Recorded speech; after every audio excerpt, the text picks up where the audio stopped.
clase semanal de Mishnah, ya de vuelta de este pequeño viaje que hice a Los Ángeles, hoy con el 58º. Se me olvidó corregir esto. Es el 58º cañonazo talmúdico. Y aquí he de admitir que este cañonazo talmúdico no aparece en, no aparece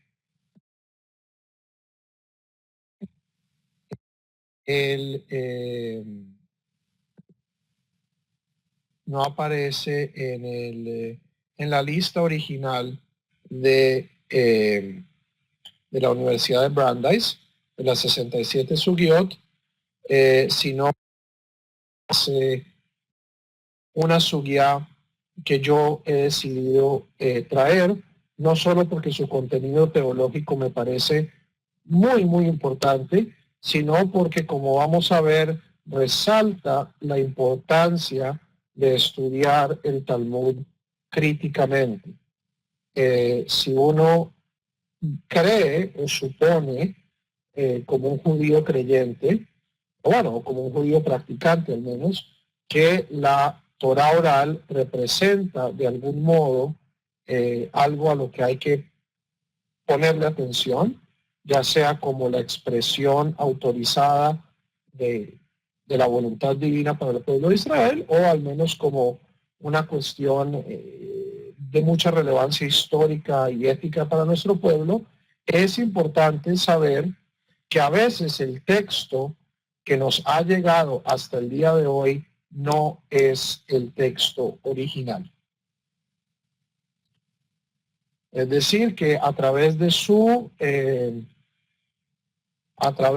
trasegar histórico, varios errores, censuras y modificaciones han sido añadidos a los textos talmúdicos, y la única forma de tratar de al menos hipotetizar cuál era el texto original es a través del estudio crítico, lo cual desafortunadamente no ha sido todavía adoptado o sancionado por todo el pueblo de Israel. Es decir, lo que vamos a hacer hoy, Javerim, en algunas partes de la ortodoxia es alta herejía. Ok, entonces quedan advertidos. Espero poder convencerlos de que no solo no es herejía, sino de que es absolutamente necesario, si a mí me interesa en verdaderamente buscar la realidad de los textos talmúdicos, tener acceso a estas herramientas.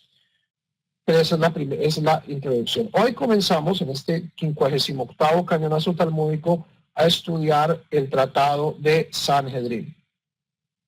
El Tratado de Sanhedrin es el cuarto tratado de Seder Nezikin.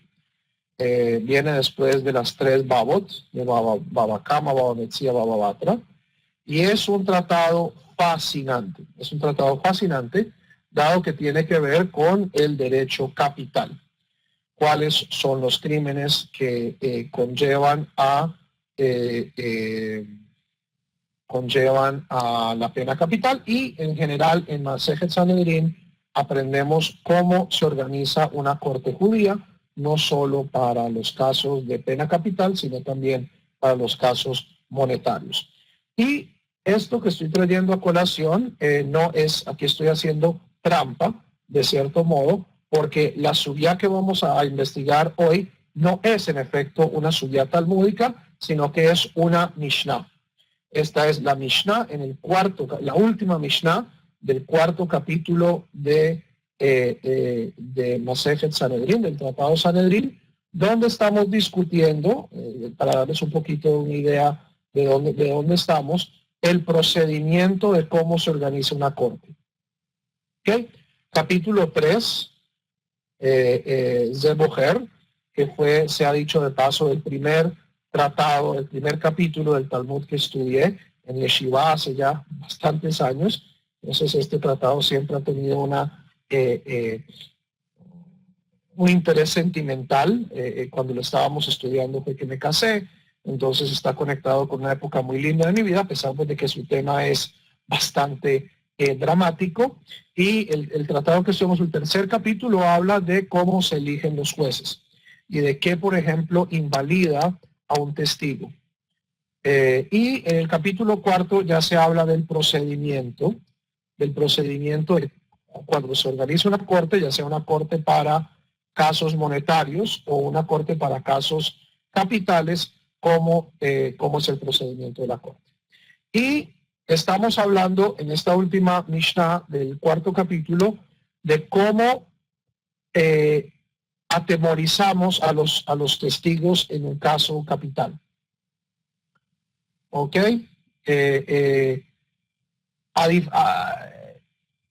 A pesar de lo que diga la tradición cristiana y las películas de Semana Santa y de Biblia, ejecutar a alguien en el derecho talmúdico es muy difícil, ¿cierto? Si uno lee el Nuevo Testamento y si uno ha visto muchas películas de Biblia, supone que los judíos en el mundo antiguo éramos una pandilla que lo que hacía era buscar gente que estuviera violando el Shabbat para apedrearlos gustosamente.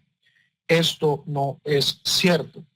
Esto no es cierto. Para poder procesar a alguien por delitos capitales era necesario tener testigos.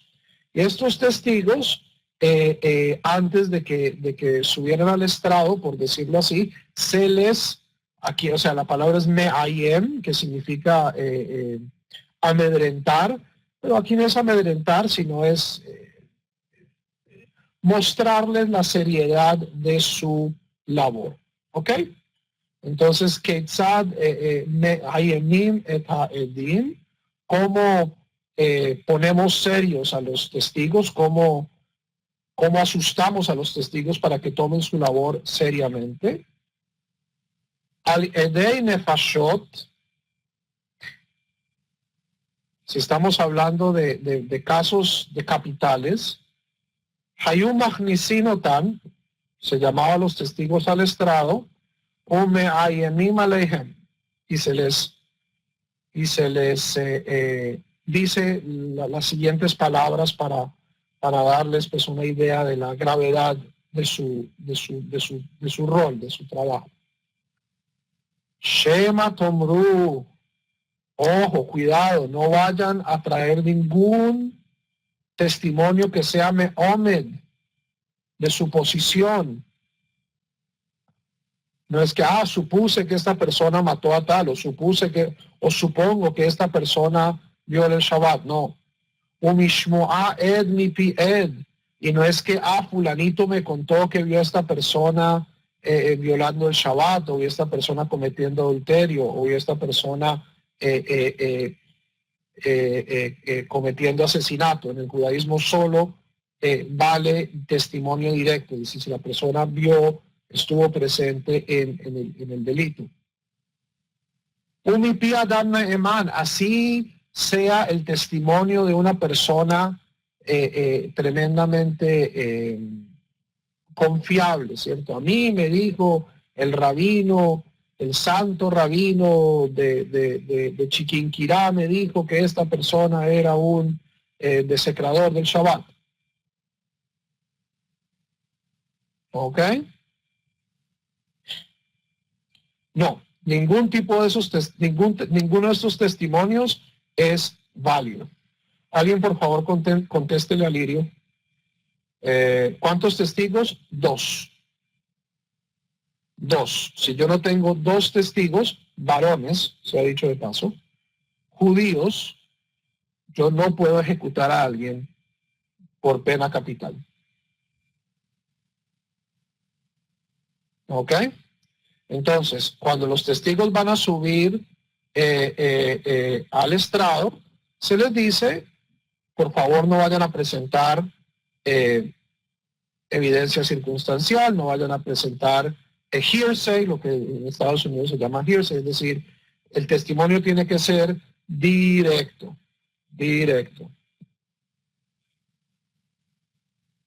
Shema y atem yodein. Tal vez ustedes no saben. Shesofeinu, que esta corte, al fin de cuentas, livdok etchem bedrisha ubhakira.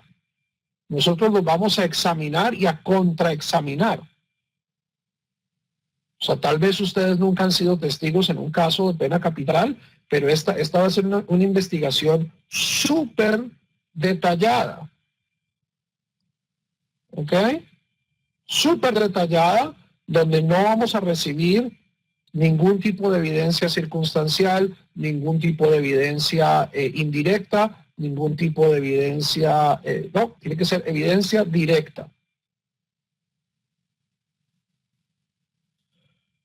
Habu yodein, sépanlo bien, shelo que dinei mamonot, dinei nefashot, y que son muy diferentes los casos de pena capital, es decir, los casos donde el castigo puede ser o ejecutar o azotar a una persona, son muy distintos a los casos de dinei mamonot, a los casos de derecho comercial, es decir, donde la corte lo que va a hacer al final es expropiar propiedad o dejar que una persona se quede con plata. Es decir, las cortes que deciden casos de pena capital son diferentes a las cortes que deciden casos monetarios.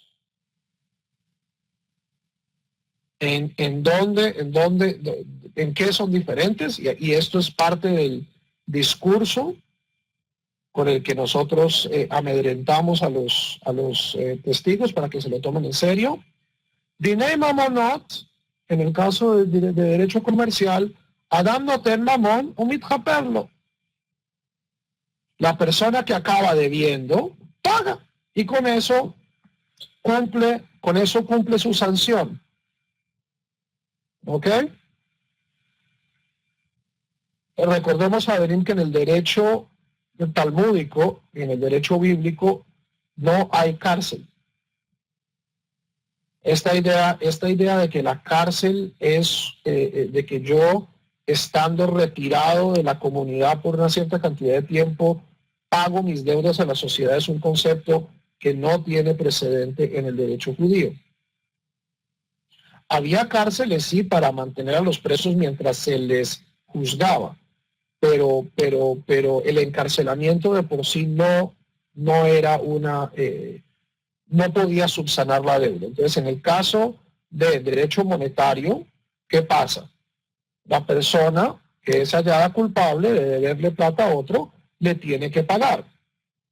Y si no tiene con qué, se le confisca su propiedad. Y si no tiene propiedad con qué confiscar, entonces era vendido como era vendido como esclavo para pagar, o sea, no como esclavo permanente, sino era vendido hasta un máximo de 7 años para poder subsanar la deuda que tenía con otra persona. Esto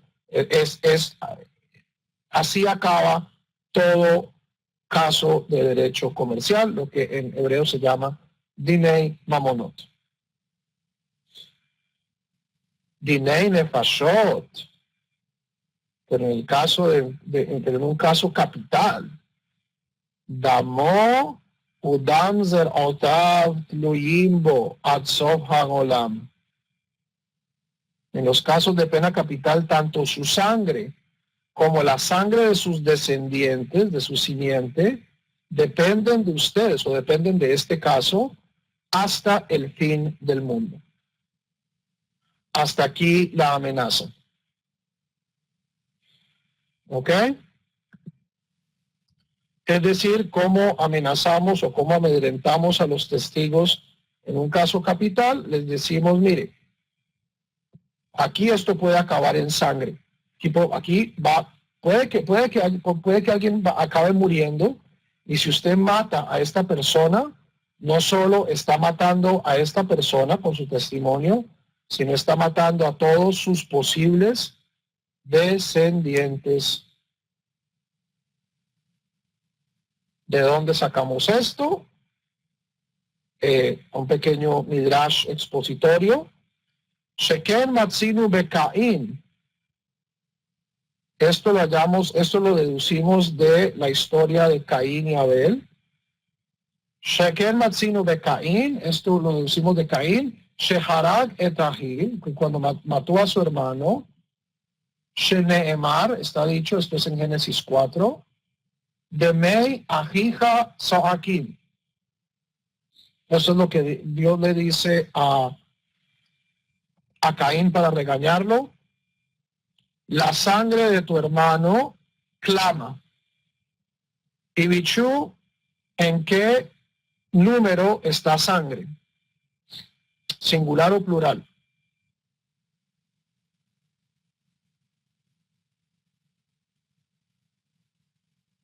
Plural, de mei ajija. De mei ajija son aquí, tanto el sustantivo como el verbo. Las sangres de tu hermano claman. Esto por lo general se pierde en la traducción, pero es de mei ajija, no, de mei ajija. De mei ajija tzoakim, las sangres de tu hermano claman. Eino omer dam ajija, no dice el texto de la Torah, la sangre de tu hermano. Dice la de mei ajija, dice las sangres de tu hermano. Damó, es decir, su sangre, de Dam Zarotav, y la sangre de sus descendientes. Al cortar Caín la vida de Abel, no solo extingue la vida de Abel, sino extingue todas las posibilidades que podían surgir de Abel. Ok, esto lo deduce el texto de este plural, de mei ajija soakim. Y por eso es que se le está, por eso es que nosotros podemos amedrentar a los testigos diciendo, mire, en un caso monetario, bueno, al fin y al cabo, ¿qué es lo peor que puede pasar? Yo acabo debiéndole plata a alguien, ¿cierto? Alguien paga dinero y ya con eso se acaba el caso. Pero un caso capital tiene la posibilidad de acabar en la muerte de un ser humano. Sí, puede ser un ser humano criminal, puede ser un ser humano con grandes faltas y transgresiones, pero toda muerte de todo ser humano conlleva la extinción no solo de su vida, sino de toda posibilidad, de toda futura vida que podía surgir de este ser humano. Y esto se saca de la historia de Caín. Davar ajer, otra forma de ver el texto, otra forma de interpretar este Demei Ajija, la sangre de tu hermano, que significa Shehayat damo mushlach al ha'etzim ve'al ha'avanim. La sangre de Abel acabó arrojada sobre la piedra, sobre las piedras y sobre los árboles, es decir, había sangre por todo lado, es decir, la sangre de tu hermano, porque hay sangre por todo lado. Esta es otra forma de leer el versículo que pues, no tiene nada que ver con el tema original, pero muchas veces cuando los rabinos están presentando un midrash, si tienen otro midrash sobre este versículo, así no sea relevante, lo traen y para eso utilizan el término técnico davar ajer.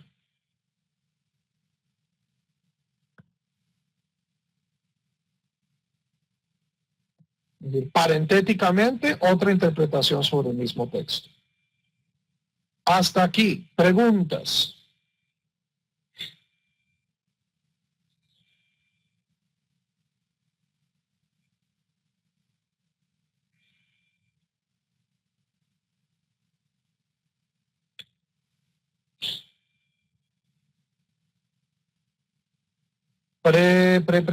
Preguntas.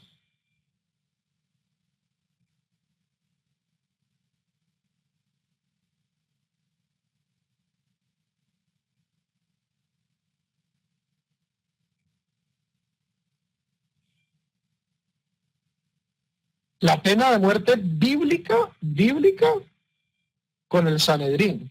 Aunque hubo comunidades donde, como por ejemplo España, donde bajo el derecho islámico, como comunidad minoritaria, como dhimis, ciertas comunidades judías tenían el derecho de aplicar sus propias leyes, incluyendo la pena de muerte, pero no era común.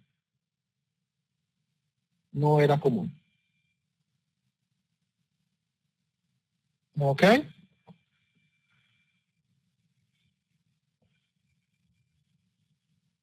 Ya para la época talmúdica, nos dice el Talmud, la pena de muerte era rara vez aplicada. Ahora, eso puede que siempre haya sido raramente aplicada.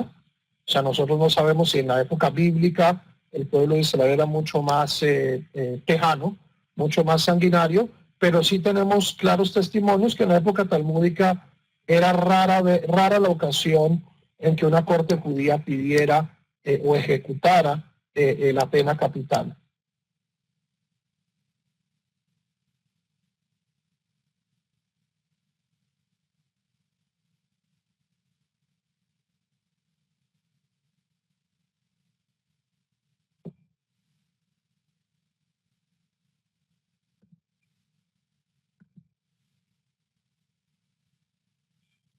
¿Ok?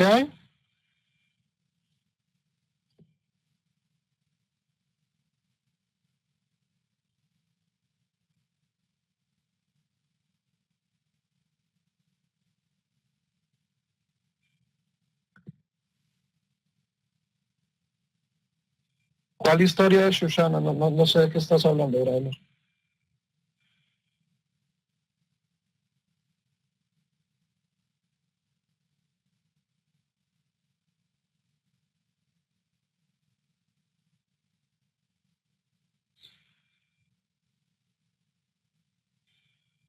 No lo conozco.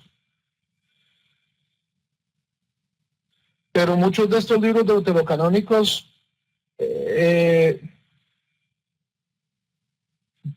o sea, algunos de ellos hablan de unos viajes a ver ángeles y a ver las cosas. No son historia. O sea, comenzando que para mí la inmensa mayoría del Tanaj no es historia, pero ciertamente estos textos deuterocanónicos son más bien leyendas helenísticas que de cierto modo, ya sea de facto o de jure, contradecían muchas de las premisas o de las sensibilidades de los rabinos, que fueron al fin y al cabo las personas que compilaron el Tanaj. Este fin de semana estaba yo en Los Ángeles y me sale un caraíta de estos, un caraíta recalentado,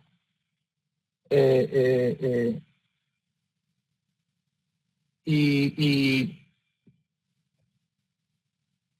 yo no creo en la palabra de los hombres, yo creo en la palabra de Dios.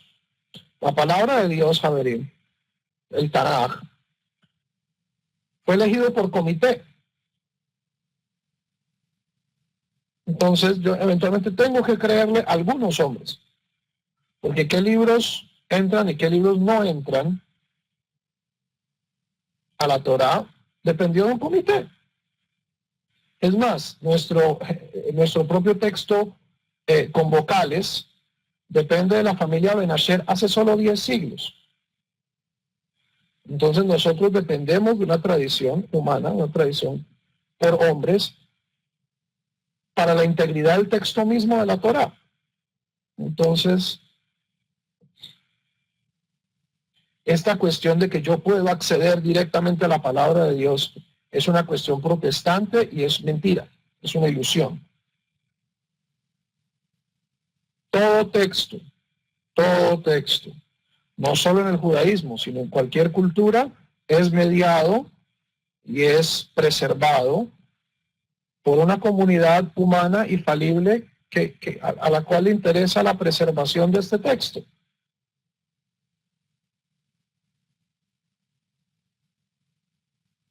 ¿Ok? Dainos de nuevo, nunca he leído esos textos deuterocanónicos. Entonces no sabría decir. Ok, entonces hasta aquí todo bien, ¿cierto? Sigamos.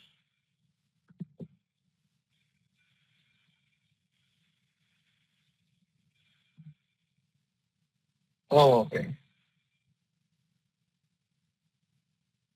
Esto es muy importante. Averín, esto que les estoy presentando, el texto tal cual, se los estoy presentando aquí, es el texto tal cual aparece en la impresión, la edición Vilna del Talmud de Babilonia, que para la inmensa mayoría del mundo ortodoxo es canónica. Es decir, este es el Talmud literalmente. ¿Ok? Entonces, para la inmensa mayoría del mundo judío, cuando ellos leen esta Mishnah, lo van a leer de esta manera. Esto es muy importante porque cuando terminemos la Mishnah vamos a comenzar a deconstruirlo peligrosamente. ¿Ok? Segunda parte de la Mishnah, que para mí es muchísimo más interesante, basándonos en esta historia de Caín, en esta cuestión de que cuando yo mato a alguien, mato a todas las posibilidades que pueden salir de él, nos dice la Mishnah, Lefijach nibra Adam yehidi. Por esto, todos los seres humanos descienden de una sola persona, o por eso fue creado el ser humano uno. Cuando Dios crea la humanidad, la crea a partir de una persona. Y aquí tenemos 4 cosas que aprendemos de la unidad del género humano. Para mí esta es una de las Torah más poderosa que existe en todo el Talmud, especialmente una vez lo miremos con los ojos críticos. Primera, lelamdeja, para enseñarte, shekol hame'abed nefesh ahat mi Israel, todo aquel que haga perder un individuo de Israel, eso es lo que dice el Talmud de Babilonia, edición Vilna, Na'ale alad hakatu, la Biblia, la escritura considera que hilo y bed olam male, como si hubiera destruido todo un mundo. Una pequeña nota textual. Nefesh en la Biblia y en el Talmud no significa alma. El concepto que nosotros tenemos de alma como un fantasma, lo que se llama en inglés ghost in the shell, como un fantasma, un ente espiritual que vive dentro de nuestro cuerpo y es separado de él, es una idea platónica que se introduce, se cuela al judaísmo en la antigüedad tardía, comienzos de la Edad Media. ¿Ok? Sí. Entonces, ojo, nefesh aquí, como en la Biblia, significa individuo. Alma en el sentido de, como hacían en los pueblos griegos, Tombstone, Texas, Tucson, Arizona, 835 almas. Es decir, hay 835 personas. O sea, no estamos aquí hablando de entidades metafísicas. Los rabinos desconocían esa noción de almas separadas, ¿ok? O al menos no había llegado a los niveles donde llegan en la filosofía medieval y ciertamente en la Kabbalah, donde, por ejemplo, un libro como el Tania se pone a describir cada las partes del alma, la anatomía del alma, la afinación del alma, un montón de cosas del alma. nada, o sea, esa noción de alma es una noción mucho más posterior. ¿Ok? Entonces, el ser humano fue creado a partir de uno para enseñarnos que todo aquel que destruye un individuo del pueblo de Israel se considera, o la Torá considera que esta es como si una persona hubiera destruido todo un mundo. ¿Por qué? Porque yo destruyo a una persona y destruyo a todos sus descendientes. Y la afirmación conversa. Bejola Mekayem Nefesh Ahad Israel, todo aquel que salve un alma de Israel, se considera, o la escritura considera, como si hubiera mantenido, sostenido o salvado a todo un universo, todo un mundo. ¿Ok? Esta es la primera lección que nos dice la Mishnah que aprendemos de la unidad del género humano. Ya, aguanten, les voy a decir por qué subadece Israel. Segunda lección.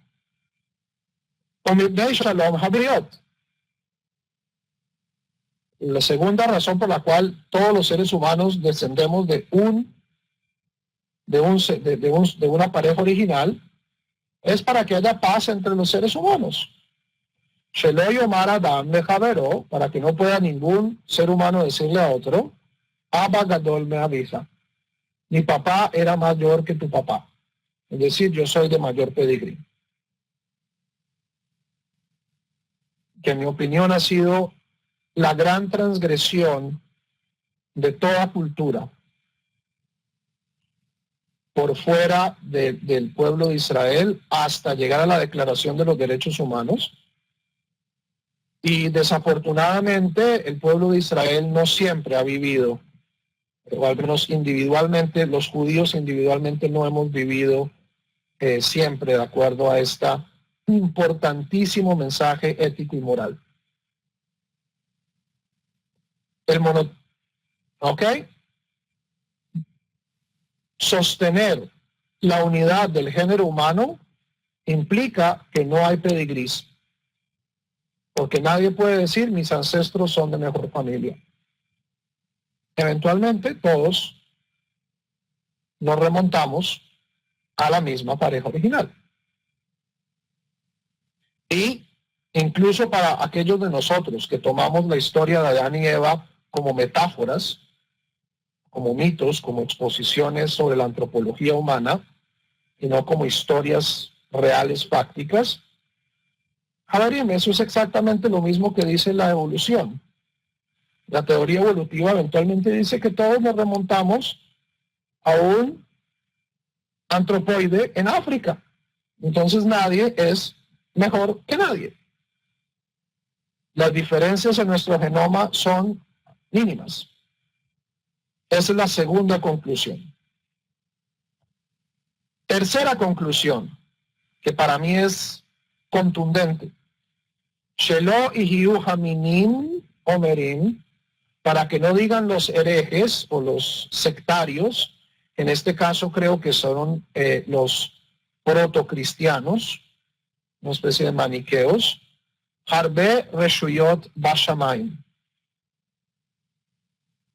Esto luego lo vamos a aclarar en la veraita que vamos a estudiar la próxima semana.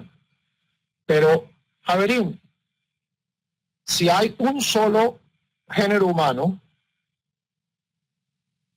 esto permite, o sea, el monoteísmo tiene como consecuencia necesaria la unidad del género humano. Todas las culturas de la antigüedad pensaban que ellos habían sido creados por los dioses mejores, mientras que los demás seres humanos del mundo, los demás seres humanos habían sido creados por dioses inferiores o incluso por demonios. Entonces, si hay una unidad del género humano, entonces todos debimos haber sido creados por el mismo Dios. Es decir, son dos premisas equivalentes. Y hemos visto el tremendo daño que le ha hecho a la humanidad, esta noción de que yo soy hijo de la luz, mientras todos los demás son hijos de la oscuridad o hijos del demonio o son creados por dioses inferiores. Si yo insisto en la unidad del género humano, entonces esto debe tener como consecuencia de que hay un solo Dios. Y si hay un solo Dios, debe haber un solo género humano.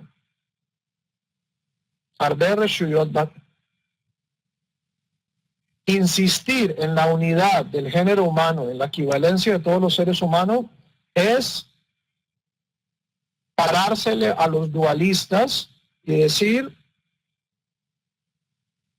¿cómo me va usted a decir que el género humano, o sea, que parte del género humano fue creado por el Dios bueno y la gran mayoría fue creada por el demonio? Eso no tiene sentido. Todos los seres humanos somos lo mismo.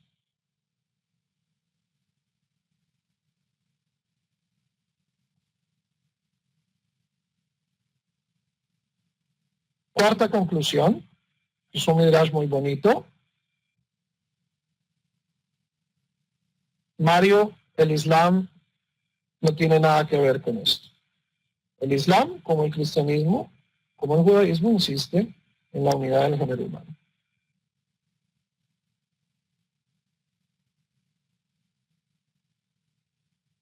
Y racistas hay en todas las religiones.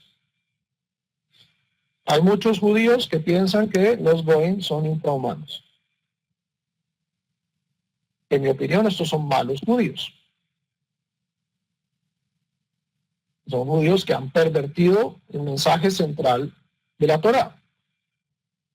Por la misma opinión, el cristianismo enseña la unidad del género humano, y los cristianos que piensen que aquellas personas que no son cristianas no son seres humanos, como los conquistadores españoles, son malos cristianos. Y aquellas personas que nieguen en la comunidad islámica la unidad del género humano y digan que los infieles son pasto para destruirlo, son malos musulmanes.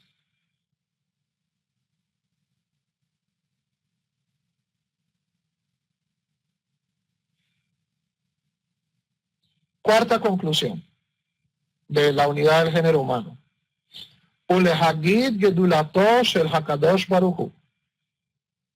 La unidad del género humano apunta a la grandeza de Dios.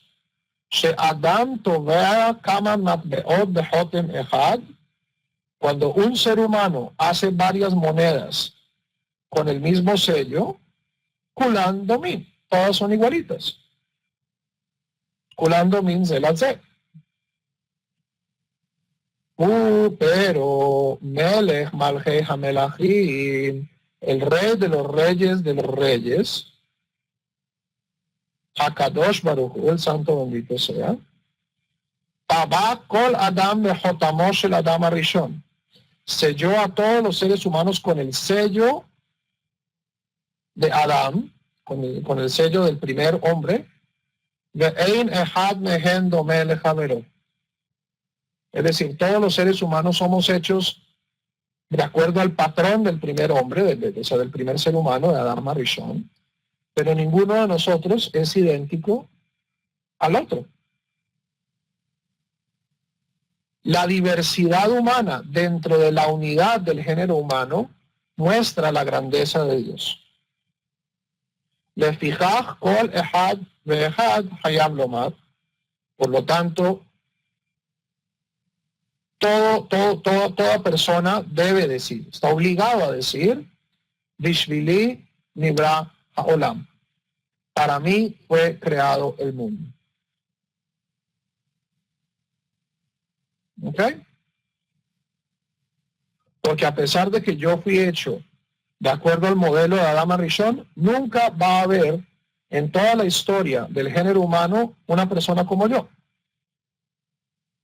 Y si nosotros nos ponemos a pensar, todas las generaciones que me preceden, que fueron necesarias para que yo sea exactamente como yo soy, de cierto modo, para mí fue creado el mundo. Hay una historia hasídica hermosísima que dice, este era el rabino Simcha Bunim Bepsisha, uno de los grandes rabinos de la época hasídica, que decía que uno debe tener dos notas, dos papelitos.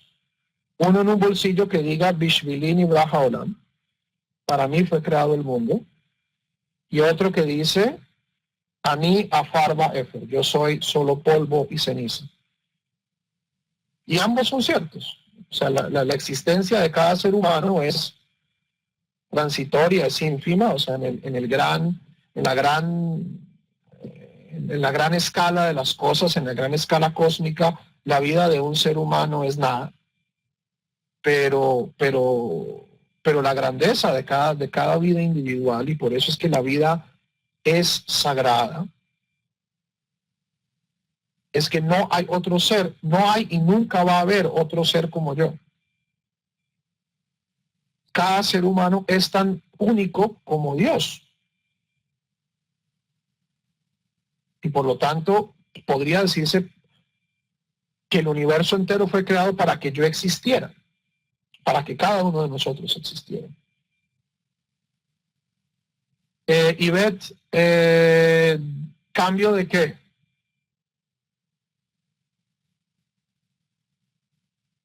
¿De qué cambia Adán?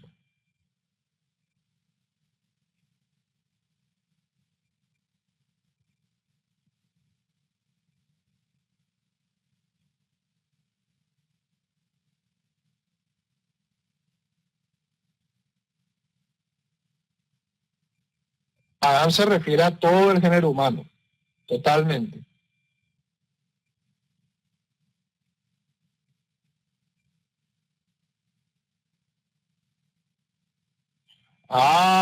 Y Bichu, estás en el camino correcto. Tienes una buena nariz de hereje. Entonces, hasta ahora, Javerín, ¿preguntas?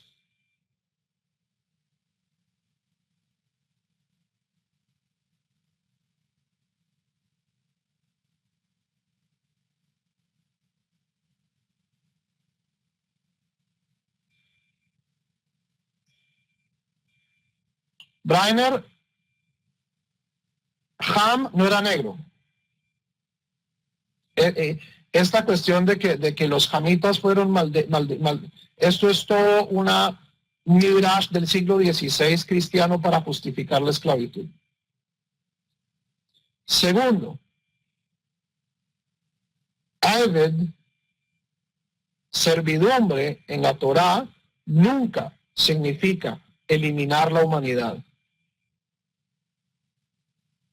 Los abadim eran, todos nosotros hoy seríamos abadim, o sea, nosotros tenemos que ir a nuestros trabajos, el jefe nos manda de aquí para allá, y por supuesto, si el jefe nos casca, pues el Estado nos compensa y le ganamos una o sea, cuando la Torá habla de esclavitud, de abadim, no se imaginen Kunta Kinte, no se imaginen pues raíces, la esclavitud africana en las colonias del Nuevo Mundo, que es, en mi opinión, posiblemente el crimen, esto con el genocidio de los nativos americanos, posiblemente el crimen genocida más grande que ha conocido la humanidad. O sea, la Shoah fueron 6 millones, Averín. La esclavitud destruyó la vida de muchísimos más millones que eso. Y muchísimos más millones de nativos americanos murieron con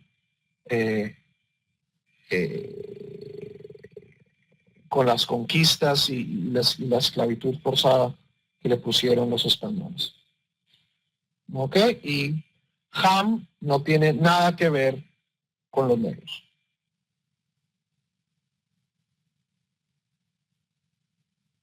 Y además, si tú lees el texto bíblico, ¿quién es el que queda esclavo? No es Ham, sino Canaán. Canaán. Es Canaán el que va a ser esclavo de sus hermanos. No es Ham. Los cananeos no eran negros, los cananeos eran semitas. Pues, los cananeos eran como nosotros. Es más, nosotros también somos cananeos.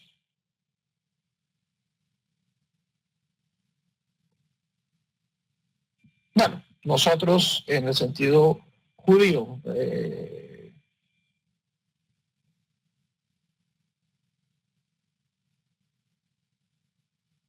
¿Ok?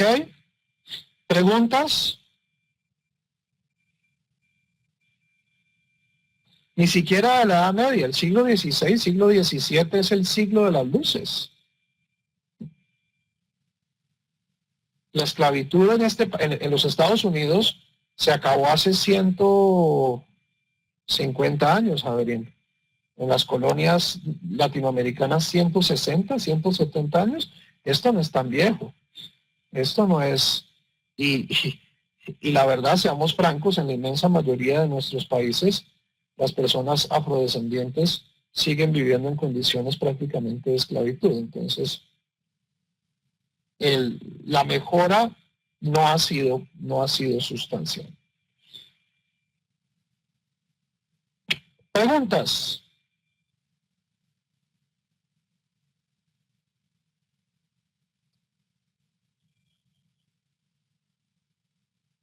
Rápidamente terminamos la Mishnah. Ushema tomru malanu welatzara hazot. ¿Y qué pasa si los testigos dicen, ay no, ¿para qué nos complicamos en esto? Halok Barnemar, no está dicho ya en el libro de Levítico. Behu Ayed o Ra'a o Yodea Im lo yagid. ¿Cierto? Si un testigo sabe y no se presenta, el testigo también lleva parte de la culpa. Entonces, el testigo no puede decir, uy, no, qué miedo, yo no quiero matar a nadie. No, si uno fue testigo de un crimen penal, tiene que presentarse. Veshema tomru malanu lahov bedamosh el ze. Y si una persona dice, bueno, pues yo no me quiero embarrar con la sangre de esta persona. Y Halok Barnemar no está dicho en Proverbios de Abud Reshaim Reina. Cuando los malos perezcan, hay cierta medida de alegría en ello. Hasta aquí la Mishnah. Entonces es una Mishnah muy bonita, es una Mishnah con un mensaje muy profundo, una Mishnah con un mensaje de unidad del género humano, con una unidad de Dios, la grandeza de Dios, todo ser humano es un universo, nadie es mejor que el otro. ¿Cuál es entonces el problema si este es el mensaje de la Mishnah, Javerín? Y tengan en cuenta, esta forma es el Talmud de Vilna, así es que se sabe esta Mishnah el 90% del pueblo judío.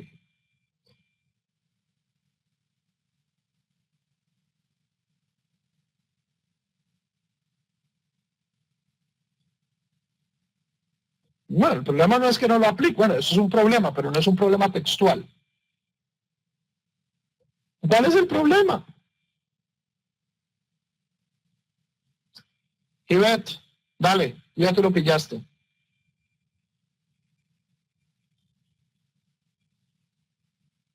Que si el mensaje como decía mi profesor de Talmud, it's a simple do's, hay aquí una contradicción. Exacto. Aquí hay una kasha. ¿Cuál es la kasha? Que si nosotros estamos hablando de la grandeza y la unidad del ser, del género humano, ¿por qué en la primera afirmación decimos que todo aquel que extingue un individuo de Israel, Ma'alea lava katun kilo y bedolamale? Es como si hubiera destruido en todo el mundo. ¿Es que acaso el pueblo de Israel somos los únicos descendientes de Adán?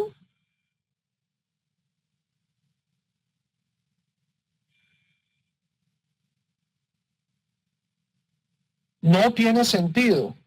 La primera parte de la Mishnah no concuerda, primero que todo, lógicamente, ¿cierto? Si estuviéramos hablando de Abraham, si estuviéramos hablando de Isaac, de Jacob, entiendo. Estamos hablando de Adán, de Caín. Lógicamente, aquí no tiene sentido hablar de Nefesh Ahad Israel. No concuerda la primera parte de la Mishnah con la segunda parte de la Mishnah. ¿Ok?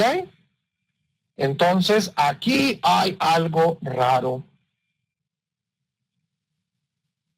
Aquí hay algo raro. Javerín, vamos a mi tablero. El Talmud de Babilonia es terminado en el año 650 de la era común, más o menos. Era común, finaliza el Talmud en Babilonia, como decía George Bush, Iraq. ¿Ok? El texto que nosotros tenemos frente a nosotros, el texto que es estudiado por la inmensa mayoría del pueblo judío, es lo que se llama el Talmud de Vilna, la edición de Vilna en Lituania, la cual fue hecha por el señor Menachem Rom, viuda de hijos, en el año de nuestro Señor 1835. ¿Ok? ¿Me siguen hasta ahora? La primera traducción, la primera imprenta del Talmud, ¿fue en qué año? Primera impresión del Talmud fue en la ciudad La Serenísima, en la ciudad de Venecia, por la familia Sonchino, una familia judía, en 1484. Solo se imprimen un par de Masechtot en Guadalajara, España.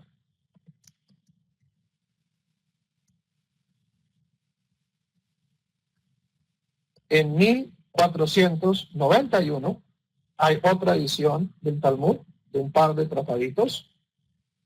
Recordemos, la imprenta es nueva. ¿En qué año fue la Biblia de Gutenberg?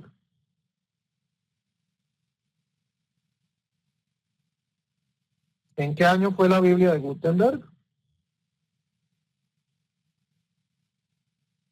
1512. ¿Seguro?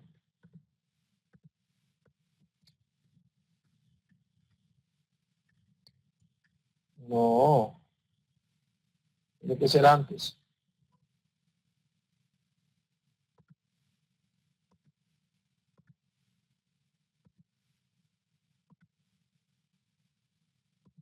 A ver, tras Google, ayúdanos. 1450. El primer libro impreso en Europa fue en 1450, aunque los coreanos y los chinos ya tenían imprenta móvil. Es el primer Talmud, 34 años después de la imprenta, y la primera edición completa del Talmud, primera edición completa.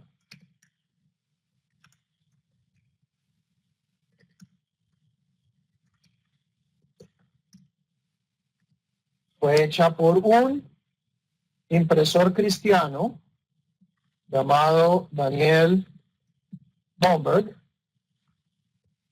en Venecia, en el año de 1523. Y entre la edición de Bomberg y la edición de Vilna hubo toda una serie de subediciones. Todas estas ediciones, Javerín, fueron censuradas por la Iglesia. Primero. Y segundo, ¿qué pasa, Javerín? Y esto lo sabrán todos aquellos que alguna vez han copiado en un examen. ¿Qué pasa cuando yo copio?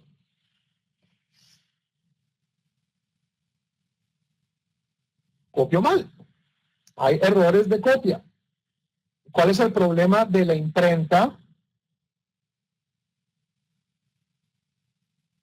Que antes, cuando yo copiaba un manuscrito de otro manuscrito, pues el error estaba en dos manuscritos. Pero si yo ahorita imprimo 10,000 copias con un error, ¿qué es lo que tengo?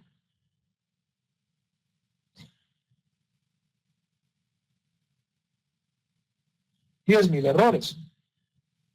Se calcula que cada página del Talmud de Vilna tiene entre 10 y 34 errores.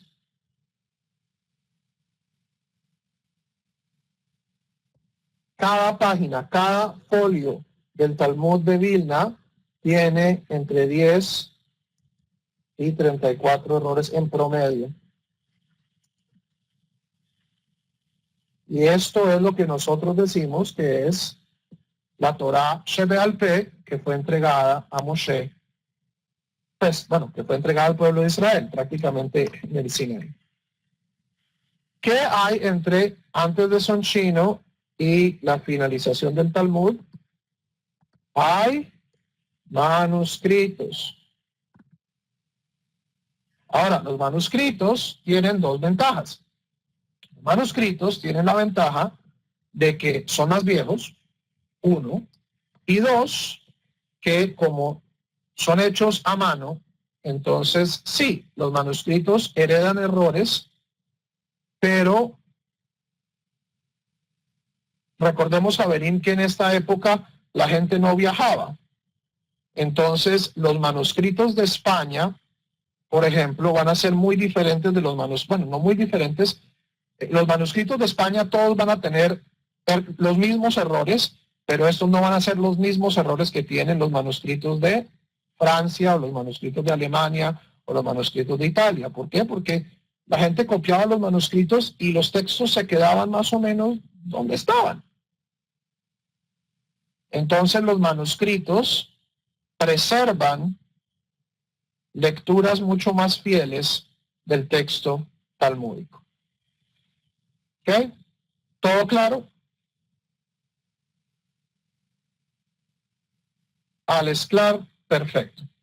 Entonces pónganse las botas, Javerín, porque aquí ya entramos en el pan.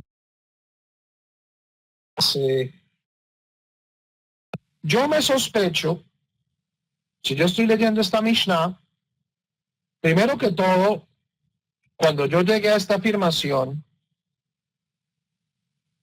y yo la leo en el contexto de la Mishnah, a mí esto me va a aprender, como decimos en inglés, va a levantar una bandera roja. Es decir, la primera parte de la Mishnah no es consistente con la segunda parte de la Mishnah. Entonces, ¿qué hago? La vuelvo a leer. Y la leo 2 veces, 3 veces, 5 veces, 10 veces, 100 veces. Y mi primer paso, entonces, es ir a los manuscritos, que afortunadamente, hoy en día, para gran fortuna nuestra, la inmensa mayoría de los manuscritos talmúdicos y mishnaicos y de la Tosefta están digitalizados y cualquier persona en cualquier lugar del mundo puede verlos. Y aquí les presento los tres mejores manuscritos que tenemos de la Mishnah sobre esta Mishnah.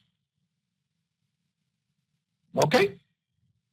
Ktav Yad Budapest. Esto es lo que se llama el manuscrito Kaufman o el manuscrito de Budapest. Esto está en la Biblioteca Nacional de Húngara en Budapest y es el único manuscrito que contiene toda la Mishnah. Toda la Mishnah, desde Berajot hasta Uktzin, todos los tratados de la Mishnah están ahí. Y esto es lo que dice sobre nuestra Mishnah. Pues para aquellos que no han estudiado paleografía, aquí se los dejo despacito. Lefijach Nibra Adam Yehidi Ba'olam, el ser humano fue creado solo en el mundo. Lelamed, para enseñar. Todos listos, esta es la parte problemática, esta es la parte donde sospechamos que tal vez hubo un error de copia. ¿Listos todos? Shekol Hameabed Nefesh Ahat. Todo el que destruye una sola alma. Me'alin alav ki'ilu ibed olam maleh. Se le cuenta como si hubiera destruido todo un mundo. Es decir, que hace falta en este manuscrito el Me Israel. Es decir, todo aquel que destruye un alma, sin importar si es judía o no, es como si hubiera destruido un mundo entero. Bejola Mekayem Nefesh Ahat, y todo aquel que salve un alma, Ma'alin Alam Ki'ilu Ki'em Olam Maleh. Se le cuenta como si hubiera salvado a todo un mundo. Esto es lo que dice Ktav Yad Budapest. Pero bueno, tal vez el Sofer que escribió este tratado, esto lo censuró porque le parecía pues un texto muy supremacista y la iglesia tal vez estaba de malas pulgas. Entonces vamos a otro manuscrito. Afortunadamente tenemos varios. Este está en la Biblioteca Nazionale de la Universidad de Parma, en Italia. Y es un manuscrito no completo de la Mishnah, pero tenemos, como ven, hay una diferencia. El texto de Parma no tiene vocales, pero es bastante más legible que el de Budapest. Vamos a la parte importante. Shekola me'abed nefesh achat, todo aquel que destruye un individuo, ma'alin alav ki'ilu ibed olam maleh. Es como si hubiera destruido todo un universo. De nuevo falta Me Israel. Bejola Mekayem Nefesh Echad, y todo aquel que salve una vida, se le considera como si hubiera salvado un mundo entero. Segundo manuscrito de la Mishnah, y que no está, Me Israel.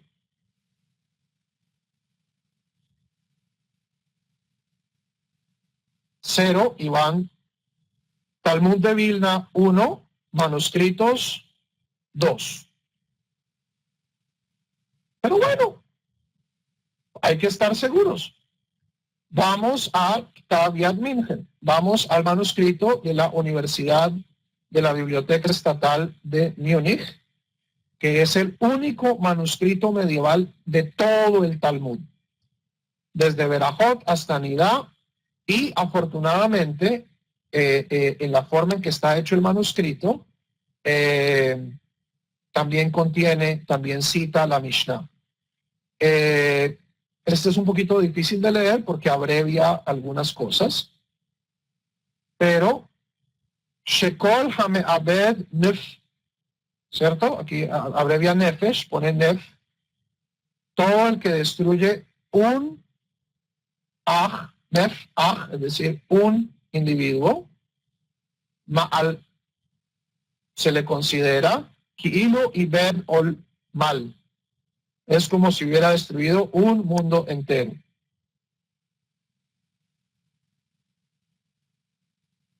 Bejola Mekayem Nefesh Aj, y todo aquel que salve un alma, una vida, se le cuenta como si hubiera salvado un Ol Mal, es decir, un mundo entero. Tercer manuscrito donde no aparece Me Israel.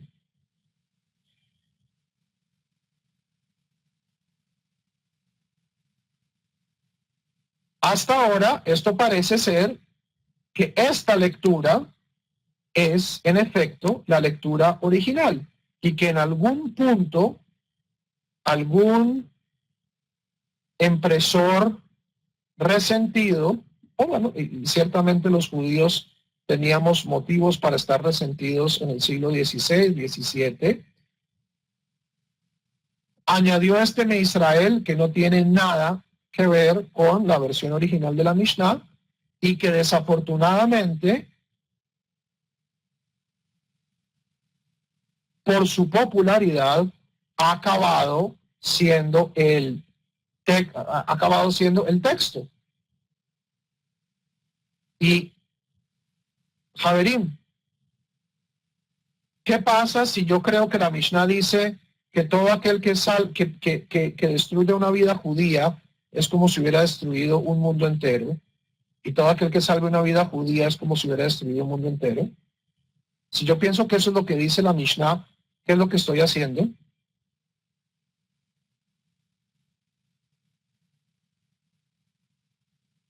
No es que estoy leyendo, no, me mintiendo, no. No solo estoy leyendo mal la Mishnah, estoy contradiciendo lo que dice la Mishnah originalmente.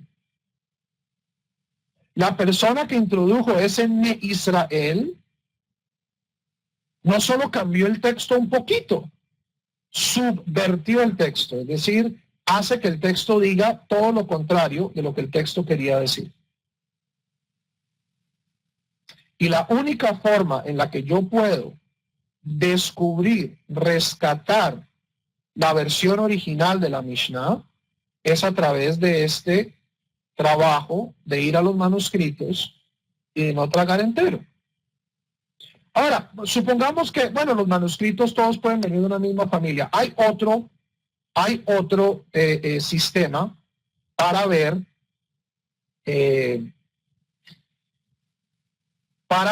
si en efecto cuál era la versión original de la Mishnah o de cualquier texto rabínico. Y es tratar de buscar paralelos, lo que en hebreo se llama makbilot. ¿Por qué? Porque los paralelos, por lo general, preservan lecturas más viejas. Es decir, la persona que modificó la Mishnah para el Talmud de Vilna no modificó también la Mishnah para aquella persona que imprimió el de Yerushalmi. Vamos a ver si en el Yerushalmi, cuando el Yerushalmi cita esta Mishnah, ¿cómo la cita? ¡Oh, sorpresa! Shekol hameabed nefesh ahad, todo aquel que destruya un ser humano, se le cuenta como si hubiera destruido un mundo entero. Rekola mekayem nefesh ahad malin alav kilu kiyem olam melo, todo aquel que salve una vida humana es como si hubiera salvado un mundo entero. Entonces el Yerushalmi está de acuerdo con los manuscritos. Muchas veces el Rambam cita literalmente el texto rabínico en su Mishneh Torah.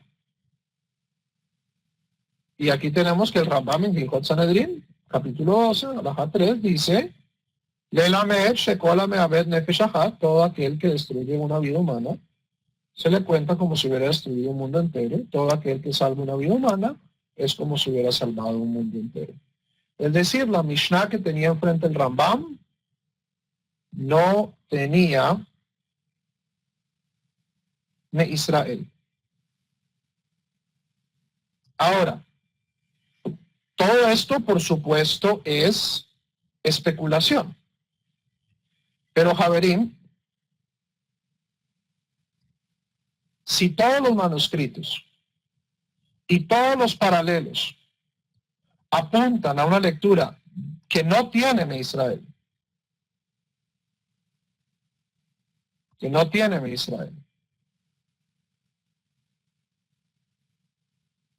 entonces, al menos en este caso, y si no tuviera Israel, esta Mishnah sería mucho más consistente. A mí me parece una especulación bastante factible que originalmente el Talmud no tenía Me Israel. Y que este Me Israel es una adición posterior de algún escriba que tenía, como decimos en inglés, an axe to grind. Y tenía una persona que tal vez sufrió discriminación o algo peor y se vengó de sus agresores modificando el texto talmúdico. Pero, Javerim, esto es algo que nosotros no podemos admitir. O sea,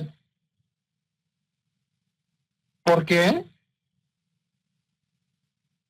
Porque si nosotros creemos que la Mishnah, el Talmud, son parte de la revelación del Santo de Israel a su pueblo,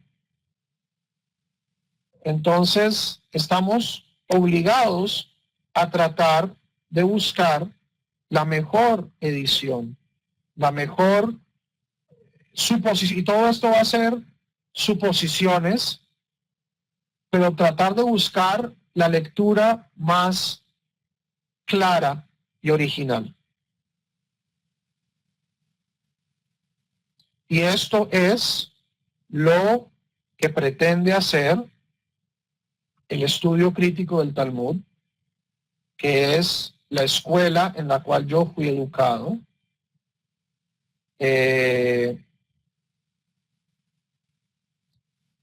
Donde el Talmud de Vilna no es sagrado y debemos buscar el texto en su pureza. En este caso en particular, el mensaje del texto original es muchísimo más poderoso, porque verdaderamente apunta a que toda vida, judía o no judía, vale lo mismo, de que aquel que destruye cualquier vida humana está destruyendo la imagen de Dios sobre la tierra y está destruyendo toda una posibilidad, porque de una persona mala pueden salir mil personas piadosas, y de que no hay seres humanos mejores. Ese es el verdadero mensaje de la Torá, ese es el verdadero mensaje del judaísmo, y nuestra responsabilidad como judíos, en mi opinión, es enfatizar este mensaje, porque desafortunadamente a través de los siglos y de siglos de persecuciones y odio, este mensaje se ha perdido. Y es por textos mal enfocados como esta adición a la Mishnah, o textos claramente polémicos y con una ideología racista, que el pueblo de Israel, en mi opinión, se está alejando de sus verdaderas raíces y de su verdadero mensaje, que es un mensaje de universalidad, que es un mensaje donde toda vida humana tiene igual valor, tiene un valor infinito, y donde esta es la base de las relaciones entre todos los seres humanos. ¿Ok? ¿Existen ediciones críticas del Talmud? Sí. El esfuerzo más grande está siendo llevado a cabo por mi maestro, que acaba de ganarse el Pras Israel, el premio, es como el premio Nobel israelí, el rabino Shama Friedman, doctor rabino Shama Friedman en Jerusalén. Se han publicado, creo, 12 o 16 tomos. El problema de hacer estudio crítico del Talmud es que, para cada subida yo tengo que revisar miles de manuscritos, bueno, si hay, miles de paralelos. Es una labor dispendiosa, o sea, un tomo grande de una edición crítica del Talmud, un tomo de 500 páginas puede que esté tratando un solo capítulo del Talmud. ¿Ok? Pero sí existe ese trabajo, se está haciendo, y es verdaderamente es un trabajo sagrado. Si nosotros creemos que estos textos expresan valores conectados con la voluntad del Santo bendito sea, debemos procurar tener el mejor texto posible. De lo contrario, nosotros estamos sacralizando errores. Un escriba, un tipógrafo se levantó de malas pulgas y puso Me Israel en la Mishnah, y súbitamente esto ha cambiado la teología y ha cambiado el texto, la teología y en muchos casos la halajá. A ver, muchas cuestiones de confusiones en la halajá están basados en errores de escriba. Entonces es necesario hacer este trabajo. Ahora, desafortunadamente, salvo ciertos círculos dentro de la ortodoxia moderna, esto es visto como violación del texto. ¿Cierto? Si el Talmud de Vilna era suficiente para los grandes sabios de Europa, pues tiene que ser suficiente para nosotros. Y Javerín, el caso es, y esto no le gusta admitirlo a buena parte del mundo ultraortodoxo especialmente, es que los rabinos del pasado también se equivocaban. Los rabinos del siglo XIX fumaban como chimeneas. Y hoy sabemos que eso está mal. Todo ser humano es falible e imperfecto. Incluso el Rebbe Nachman, incluso el Ben Ish Chai, incluso el Hafetz Haim. ¿Por qué se continúa? Porque está en el Talmud de Vilna, y el Talmud de Vilna, si fue suficientemente bueno para estas grandes luminarias que tenían acceso a la verdad divina, es un proceso de osificación. Y en muchos casos, Arie, la gente no sabe el error. Tal vez el disgusto más grande que yo he tenido, unos disgustos más grandes, las pocas veces donde yo he estado dispuesto a renunciar a un trabajo, estaba trabajando en un campo de verano del movimiento Masortí, se ha dicho de paso. Y esto era cuando acababan de secuestrar a Gilad Shalit. Y en ese campo de verano, como en muchos campos de verano en Estados Unidos, hay una cosa que se llama la Mishlahat. La Mishlahat es un grupo de jóvenes israelíes que vienen ya sea antes de su servicio militar o después de su servicio militar, trabajan en estos campos de verano, reciben plata, viajan y pues están ahí para enseñarle hebreo a los chicos y enseñarles canciones israelíes y pues contarles de cómo es la cosa en Israel. ¿Okay? Entonces yo era parte del Hub de Hinoch, era del área educativa, y para una ceremonia pues, de oración por Gilad Shalit íbamos a hacer pancartas y escogimos este verso de la Mishnah, Kol Hameabed Nefesh Achad Misrael, Kol Hameabed o Kol Hakiem, todo el que salva una vida es como si salvara el mundo. La gente de la Mishlahat, entre los cuales había gente que llevaba 12 años de yeshiva, pelearon conmigo, porque yo les dije que así no era. Que el texto original de la Mishnah era todo aquel que salva una vida es como si salvara un mundo entero. No, esta gente me peleó a diente y a patadas, pues no a patadas, pero fue una pelea muy fuerte, porque la versión que ellos conocen es Misrael. Y primero, yo sé que el texto no es así, y segundo, si este verdaderamente fuera el texto, si este verdaderamente fuera el texto de la tradición judía, yo no sería judío.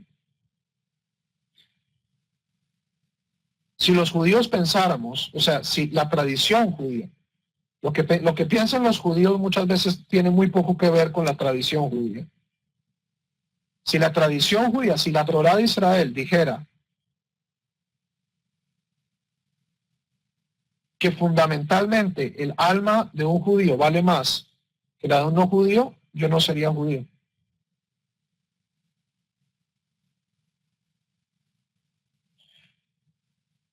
Y aquellos textos de mi tradición que van a decir algo parecido a eso, son textos con los que yo voy a pelear toda mi vida, porque me parecen textos indignos de la Torá de Israel. Y hay, en efecto, textos. Rabbi Shimon Bar Yochai dice, un goy bueno es un goy muerto. Tov bagoim laharog.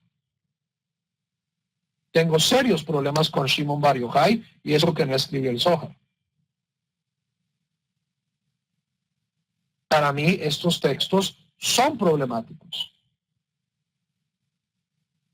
Y es nuestro deber moral como judíos tratar de limitar su influencia en el comportamiento de los judíos. Toda religión tiene abominaciones en sus textos, Javier. Nosotros, hoy los musulmanes son unos bárbaros, el Papa Francisco, la Inquisición. El judaísmo también tiene cosas muy problemáticas, Javier.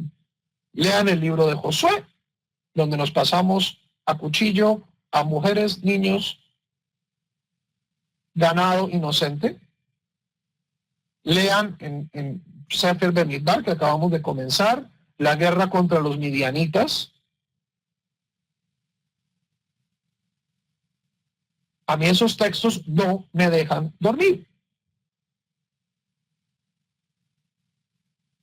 Y echarse para atrás y decir, pero es la emuná, y no, todo es para bien. No. Aquí es donde nos toca a nosotros ser dignos hijos de Abraham y pelear con Dios. Y pelear con estos textos y decir, la Biblia contiene inmoralidades. Y vamos a hacer todo lo posible como una comunidad de lectores para limitar las consecuencias y la influencia de estos textos nocivos. Vamos, y esto toca hacerlo porque Javerín, no nos hagamos ilusiones. Lo que dice la Torá es lo que la comunidad que lee la Torá decide que es lo que dice la Torá. Esto de la palabra de Dios sin intervención humana no existe. Eso es un cuento protestante que ni siquiera los protestantes lo hacen bien. Para los protestantes lo que dice la Biblia es lo que opina el pastor que dice la Biblia. En el judaísmo somos un poquito más amplio. Y lo que dice la Torá es básicamente lo que dice el pueblo judío que dice la Torá, lo cual nos presenta una serie de opciones, pero hay mejores opciones.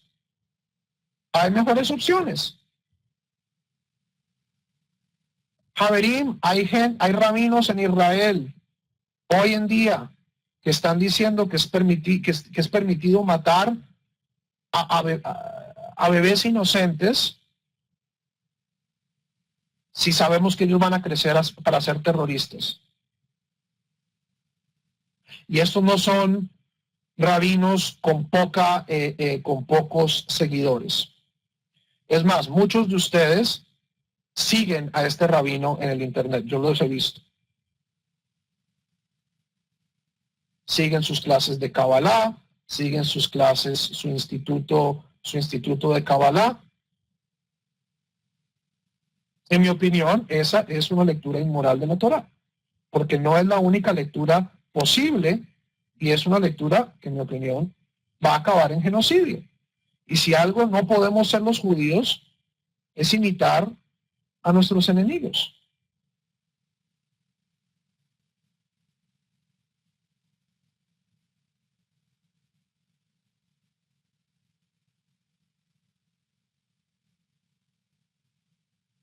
¿Ok?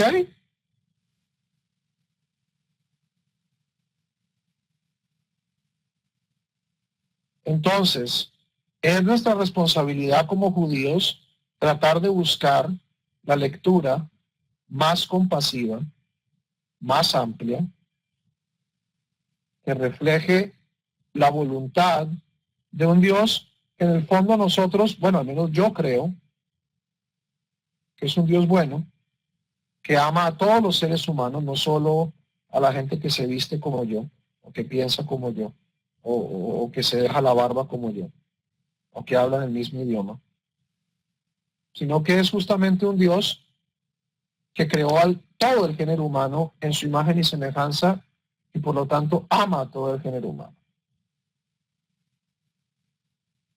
Hay gente que tiene ideas diferentes de Dios, como decía Yeshayahu Leibovitz, sobre valores tan fundamentales no es posible discutir, solo es posible luchar. O sea, va a llegar un momento donde yo voy a tener que decir, este es mi Dios, esta es mi Torah. Su Dios y su Torah son Torahs que para mí cruzan una raya y que ya no pertenecen a la esfera de lo judío, o sea, hasta ahí me llega el pluralismo. Y eventualmente va a tocar ver cuál de las dos visiones del judaísmo o cuáles de las 1000 visiones del judaísmo es la que sobrevive. En mi opinión, yo espero, para bien del pueblo de Israel, para bien de la humanidad, para bien de mis hijas, que